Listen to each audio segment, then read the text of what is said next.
شايفين الصورة دي؟ لا طبعا. طب هكبرها لكم. دي فين بقى؟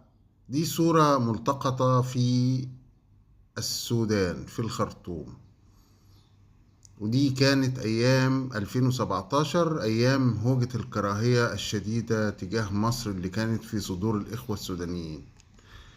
قوم إيه بقى صاحب مطعم سوري في السودان، عشان يعني إيه السودانيين يحبوه، راح عمل لهم اللافتة دي. بتقول إيه اللافتة؟ أو اسم المطعم مطعم جاردينيا. بتقول ايه؟ لا يوجد لدينا منتجات مصرية.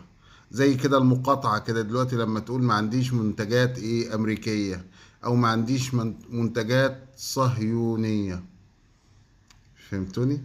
سبحان الله، الاتنين عندنا لاجئين دلوقتي. شكرا.